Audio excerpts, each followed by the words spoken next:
ओम शांति। 20 जून 2025 की अनमोल महावाक्य। आज बाबा ने कहा, मीठे बच्चे, बाप का प्यार लेना हो तो आत्म अभिमानी होकर बैठो। बाप से हम स्वर्ग का वर्षा ले रहे हैं, इस खुशी में रहो। प्रश्न: संगम युग पर तुम ब्राह्मण से फरिश्ता बनने के लिए कौन सी गुप्त मेहनत करते हो?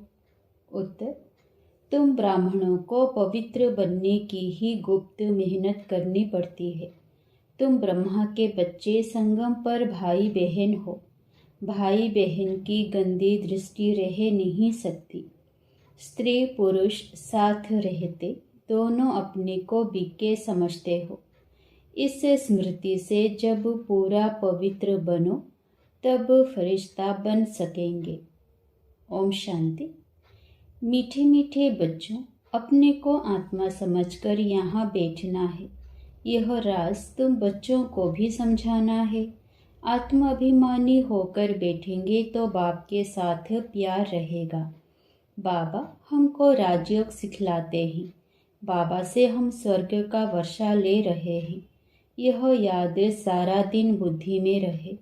इसमें ही मेहनत है। यह घड़ी घड़ी भूल जाते हैं तो खुशी का पारा डल हो जाता है।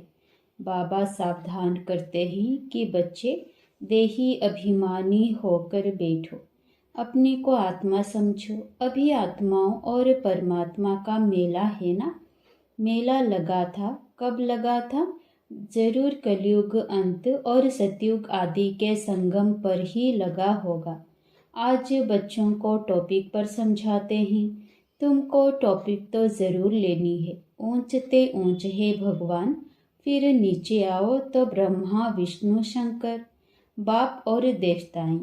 मनुष्यों को यह पता नहीं है शिव और ब्रह्मा विष्णु शंकर का संबंध क्या है। किसी को भी उन्हों की जीवन कहानी का पता नहीं है। त्रिमूर्ति का चित्र नामी ग्रामी है। यह तीनों ही देवताएं। सिर्फ 3 का धर्म थोड़े ही होता है। धर्म तो बड़ा होता है, डीटी धर्म। यह है सूक्ष्म वतनवासी। ऊपर में है शिव बाबा। मुख्य है ब्रह्मा और विष्णु। अभी बाप समझाते हैं तुमको टॉपिक देनी है। ब्रह्मा स विष्णु, विष्णु स ब्रह्मा कैसे बनते हैं। जैसे तुम कहते हो हम शूद्र स ब्राह्मण, ब्राह्मण स देवता, वैसे इनका भी है। पहले पहले ब्रह्मा सो विष्णु, विष्णु सो ब्रह्मा। वह तो कह देते आत्मा सो परमात्मा, परमात्मा सो आत्मा। यह तो है रोंग, हो भी नहीं सकता। तो इस टॉपिक पर अच्छी रीति समझाना है। कोई कहते हैं परमात्मा श्री कृष्ण के तन में आए हैं। अगर श्री कृष्ण में आए फिर तो ब्रह्मा का पार्ट खत्म हो जाता है। श्री कृष्ण तो है सतयुग का पहला प्रिंस। वहाँ पतित हो कैसे सकते, जिनको आकर पावन बनाए। बिल्कुल ही गलत है। यह बातें भी महारथी सर्विसेबल बच्चे ही समझते हैं। बाकी तो किसी की बुद्धि में बैठता ही नहीं है। यह टॉपिक तो बहुत फर्स्ट क्लास है। ब्रह्मा सो विष्णु, विष्णु स ब्रह्मा कैसे बनते हैं, उनकी जीवन कहानी बतलाते हैं, क्योंकि इनका कनेक्शन है। शुरू ही ऐसे करना है। ब्रह्मा सो विष्णु 1 सेकंड में, विष्णु स ब्रह्मा बनने में 84 जन्म लगते हैं। यह बड़ी समझने की बातें हैं। अभी तुम हो ब्राह्मण कुल के। प्रजापिता ब्रह्मा का ब्राह्मण कुल कहाँ गया? प्रजापिता ब्रह्मा की तो नई दुनिया चाहिए ना। नई दुनिया है सतयुग। वहाँ तो प्रजापिता है नहीं। कलयुग में भी प्रजापिता हो नहीं सकता। वो है संगम युग पर। तुम अभी संगम पर हो। शूद्र से तुम ब्राह्मण बने हो। बाप ने ब्रह्मा को एडॉप्ट किया है। शिव बाबा ने इनको कैसे रचा यह कोई नहीं जानते हैं। त्रिमूर्ति में रचता शिव का चित्र ही नहीं है तो मालूम कैसे पड़े कि ऊंचते ऊंच भगवान है। बाकी सब हैं उनकी रचना। यह है ब्राह्मण संप्रदाय, तो जरूर प्रजापिता चाहिए। कलयुग में तो हो न सके, सतयुग में भी नहीं। गाया जाता है ब्राह्मण देवी देवी देवताए नमः। अब ब्राह्मण कहाँ के हैं? प्रजापिता ब्रह्मा कहाँ का है? जरूर संगम युग का कहेंगे। यह है पुरुषोत्तम संगम युग। इस संगम युग का कोई भी शास्त्रों में वर्णन नहीं है। महाभारत लड़ाई भी संगम पर लगी है, न कि सतयुग या कलयुग में। पांडव और कौरव यह है संगम पर। तुम पांडव संगम युगी हो तो कौरव कलयुगी हैं। गीता में भी भगवान वाच है ना, तुम हो पांडव देवी संप्रदाय। तुम रूहानी पंडे बनते हो। तुम्हारी है रूहानी यात्रा जो तुम बुद्धि से करते हो। बाप कहते हैं अपने को आत्मा समझो, याद की यात्रा पर रहो। जिस्मानी यात्रा में तीर्थों आदि पर जाकर फिर लौट आते हैं, वो आधा कल्प चलती है। यह संगम युग की यात्रा एक ही बार की है। तुम जाकर मृत्यु लोक में वापस नहीं आएंगे। पवित्र बन फिर तुमको पवित्र दुनिया में आना है, इसलिए तुम अब पवित्र बन रहे हो। तुम जानते हो अभी हम ब्राह्मण संप्रदाय के हैं, फिर देवी संप्रदाय, विष्णु संप्रदाय बनते हैं। सतयुग में देवी देवताएं विष्णु संप्रदाय हैं। वहाँ चतुर्भुज की प्रतिमा रहती है, जिससे मालूम पड़ता है यह विष्णु संप्रदाय है। यहाँ प्रतिमा ही रावण की, तो रावण संप्रदाय है। तो यह टॉपिक रखने से मनुष्य वंडर खाएंगे। अब तुम देवता बनने के लिए राजयोग सीख रहे हो। ब्रह्मा मुख वंशावली ब्राह्मण, तुम शूद्र से ब्राह्मण बने हो, एडप्ट किए हुए हो। ब्राह्मण भी यहाँ है, फिर देवता भी यहाँ बनेंगे। डिनाइस्टी यहाँ ही होती है। डिनाइस्टी राजाई को कहा जाता है। विष्णु की डिनाइस्टी है, ब्राह्मणों की डिनाइस्टी नहीं कहेंगे। डिनाइस्टी में राजाई चलती है, एक पिछाड़ी दूसरा फिर तीसरा। अभी तुम जानते हो हम हैं ब्राह्मण कुलभूषण, फिर देवता बनते हैं। ब्राह्मण सो विष्णु कुल में, विष्णु कुल से आते हैं क्षत्रिय चंद्रवंशी कुल में, फिर वैश्य कुल में, फिर शूद्र कुल में, फिर ब्राह्मण सो देवता बनेंगे। अर्थ कितना क्लियर है। चित्रों में क्या क्या दिखाते हैं। हम ब्राह्मण सो विष्णुपुरी के मालिक बनते हैं, इसमें मूंझना नहीं चाहिए। बाबा जो ऐसे निबंध देते हैं उस पर फिर विचार सागर मंथन करना चाहिए।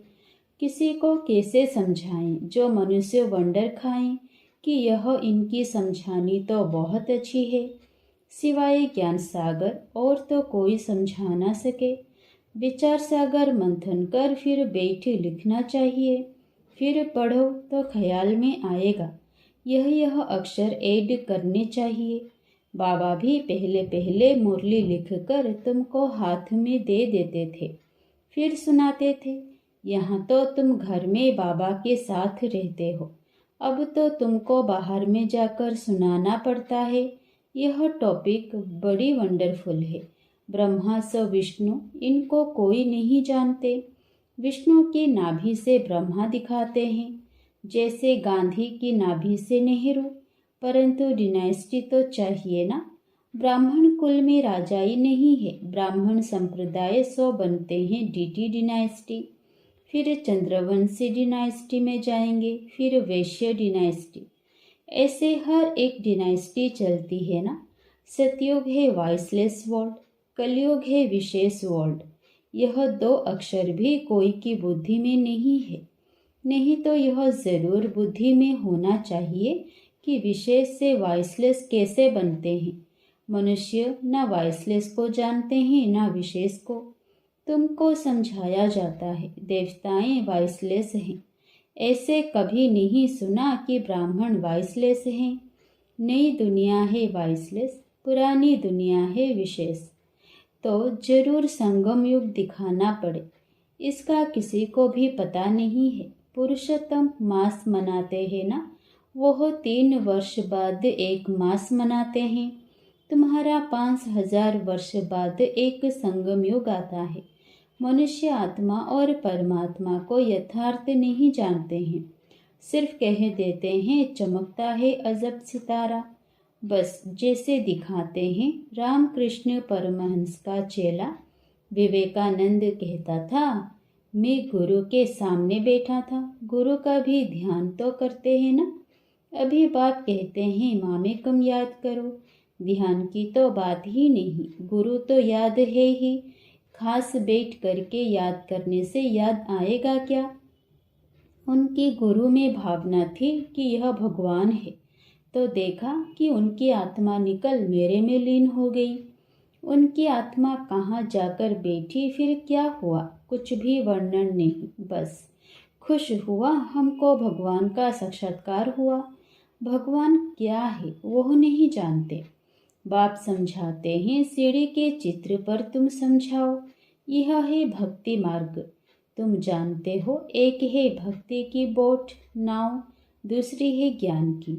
ज्ञान अलग, भक्ति अलग है। बाबा कहते हैं हमने तुमको कल्प पहले ज्ञान दिया था, विश्व का मालिक बनाया था। अब तुम कहाँ हो। तुम बच्चों की बुद्धि में सारा ज्ञान है, कैसे और डिनाइस्टी आती, कैसे झाड़ बढ़ता है, जैसे गुलदस्ता होता है ना, यह सृष्टि रूपी झाड़ भी फूलदान है।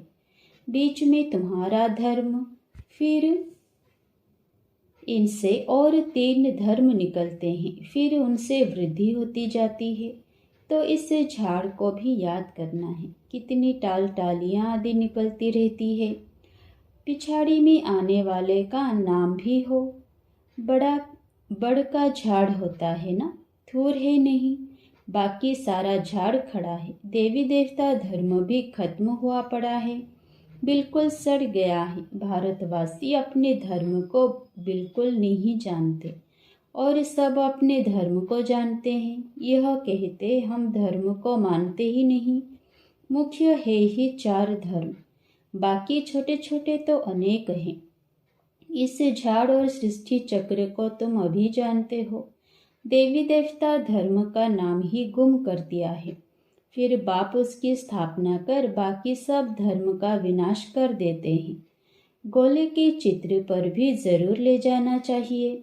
यह सतयुग, यह कलयुग। कलयुग में कितने धर्म है, सतयुग में है एक धर्म। एक धर्म की स्थापना, अनेक धर्मों का विनाश कौन करता होगा। भगवान भी जरूर किसी के द्वारा तो कराएंगे ना। बाप कहते हैं ब्रह्मा द्वारा आदि सनातन देवी देवता धर्म की स्थापना कराता हूँ। ब्राह्मण सो विष्णुपुरी के देवता बनते हैं। संगम पर तुम ब्राह्मणों को पवित्र बनने की ही गुप्त मेहनत करनी पड़ती है। तुम ब्रह्मा के बच्चे संगम पर भाई बहन हो। गंदी दृष्टि भाई बहन की रह नहीं सकती। स्त्री पुरुष दोनों अपने को बिके समझते हैं, इसमें बड़ी मेहनत है। स्त्री पुरुष की कशिश ऐसी है जो बस हाथ लगाने के बिगड़ रह नहीं सकते। यहाँ भाई बहन को हाथ तो लगाना ही नहीं है, नहीं तो पाप की फीलिंग आती है। हम बिके हैं यह भूल जाते हैं तो फिर खत्म हो जाते हैं। इसमें बड़ी गुप्त मेहनत है। भल युगल हो रहते हैं, किसको क्या पता, वो खुद जानते हैं हम बिके हैं, फरिश्ते हैं, हाथ लगाना नहीं है। ऐसे करते करते सूक्ष्म वतनवासी फरिश्ते बन जाएंगे, नहीं तो फरिश्ता बन नहीं सकते। फरिश्ता बनना है तो पवित्र रहना पड़े। ऐसी जोड़ी निकले तो नंबर 1 जाए। कहते हैं दादा ने तो सब अनुभव किया, पिछाड़ी में करके संन्यास किया है। बहुत मेहनत तो उनको है जो जोड़ा बन जाते हैं, फिर उसमें ज्ञान और योग भी चाहिए। बहुतों को आप समान बनाएं तब बड़ा राजा बने। सिर्फ एक बात तो नहीं है ना। बाप कहते हैं तुम शिव बाबा को याद करो, यह है प्रजापिता। बहुत ऐसे भी हैं जो कहते हैं हमारा काम तो शिव बाबा से है, हम ब्रह्मा को याद ही क्यों करें, उनको पत्र ही क्यों लिखें। ऐसे भी हैं। तुमको याद करना है शिव बाबा को, इसीलिए बाबा फोटो आदि भी नहीं देते हैं। इनमें शिव बाबा आता है, यह तो देहधारी है ना। अभी तो तुम बच्चों को बाप से वर्षा मिलता है, वह अपने को ईश्वर कहते हैं, फिर उनसे क्या मिलता है। कितना घाटा पड़ा है भारतवासियों को। एकदम भारतवासियों ने दिवाला मारा है। प्रजा से भीख मांगते रहते हैं। 10-20 वर्ष का लोन लेते हैं, फिर देना थोड़े ही है। लेने वाले देने वाले दोनों ही खत्म हो जाएंगे। खेल ही खत्म हो जाना है। अनेक मुसीबतें सिर पर है। दिवाला, बीमारियां आदि बहुत हैं। कोई साहूकारों के पास रख देते हैं और वो दिवाला मार देता है, तो गरीबों को कितना दुख होता है। कदम कदम पर दुख ही दुख है। अचानक बैठे बैठे मर जाते हैं। यह है ही मृत्यु लोक। अमर लोक में तुम अभी जा रहे हो। अमरपुरी के बादशाह बनते हो। अमरनाथ, तुम पार्वतियों को सच्ची सच्ची अमर कथा सुना रहे हैं। तुम जानते हो अमर बाबा है, उनसे हम अमर कथा सुन रहे हैं। अब अमर लोक जाना है। इस समय तुम हो संगम युग पर। अच्छा, मीठे मीठे सिकिलधे बच्चों प्रति माता पिता बाप दादा का याद प्यार और गुड मॉर्निंग। रूहानी बाप की रूहानी बच्चों को नमस्ते। धारणा के लिए मुख्य सार। पहला, विचार सागर मंथन कर ब्रह्मा सो विष्णु कैसे बनते हैं, इस टॉपिक पर सुनाना है। बुद्धि को ज्ञान मंथन में बिजी रखना है। दूसरा, राजाई पद प्राप्त करने के लिए ज्ञान और योग के साथ साथ आप समान बनाने की सर्विस भी करनी है। अपनी दृष्टि बहुत शुद्ध बनानी है। वरदान, सर्व संबंधों का अनुभव एक बाप से करने वाले अथक और विघ्न विनाशक भव। जिन बच्चों के सर्व संबंध एक बाप के साथ है, उनको और सब संबंध निमित्त मात्र अनुभव होंगे। वह सदा खुशी में नाचने वाले होंगे। कभी थकावट का अनुभव नहीं करेंगे। अथक होंगे। बाप और सेवा इसी लगन में मगन होंगे। विघ्नों के कारण रुकने के बजाय सदा विघ्न विनाशक होंगे। सर्व संबंधों की अनुभूति एक बाप से होने के कारण डबल लाइट रहेंगे। कोई बोझ नहीं होगा। सर्व कंप्लेंट समाप्त होगी। कंप्लीट स्थिति का अनुभव होगा। सहज योगी होंगे। स्लोगन, संकल्प में भी किसी देहधारी तरफ आकर्षित होना अर्थात बेवफा बनना। अव्यक्त इशारे, आत्मिक स्थिति में रहने का अभ्यास करो। अंतर्मुखी बनो। जैसे अंतरिक्ष यान वाले ऊंचे होने के कारण सारे पृथ्वी के जहाँ के भी चित्र खींचने चाहें खींच सकते हैं, ऐसे साइलेंस की शक्ति से अंतर्मुखी यान द्वारा, मनसा शक्ति द्वारा किसी भी आत्मा को चरित्रवान बनने की, श्रेष्ठ आत्मा बनने की प्रेरणा दे सकते हो। अच्छा, ओम शांति।